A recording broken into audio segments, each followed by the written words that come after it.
I thank you.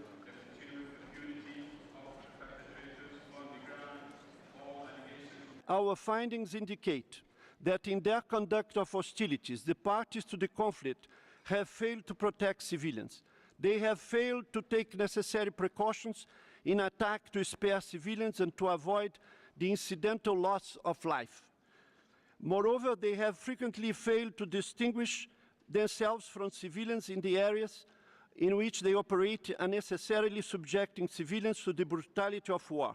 As a consequence, indiscriminate and widespread shelling, the regular bombardment of cities, mass killing, and the deliberate firing on civilian targets have come to characterize the daily lives of civilians in Syria.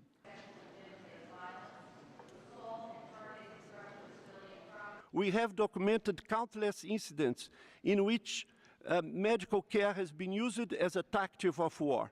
Hospital and medical clinics are being targeted, destroyed, and medical personnel captured.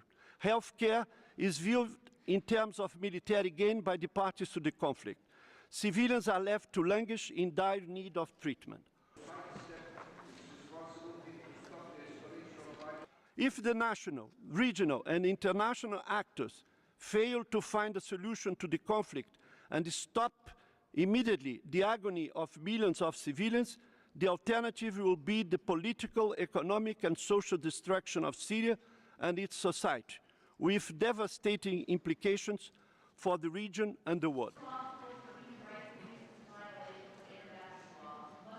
السيد الرئيس، رغم تحذيراتنا المتواصلة لها فقد تجاهلت اللجنة مرات عديدة قراءة الجغرافيا السياسية المعقدة للمنطقة، وانساقت مع حملة تحريض طائفي وعرقي بغيض يرفضه المجتمع السوري ويعتبره خطاً أحمر يجب عدم الاقتراب منه.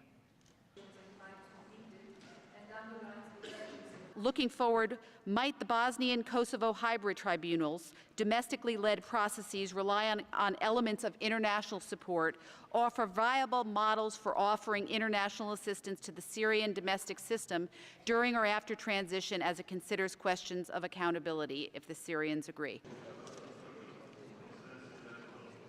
The Assad regime bears the overwhelming responsibility.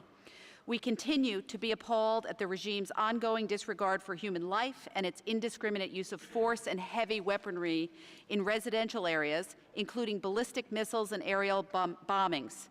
We strongly condemn the regime's brutality and blatant violations of international humanitarian law and international human rights law.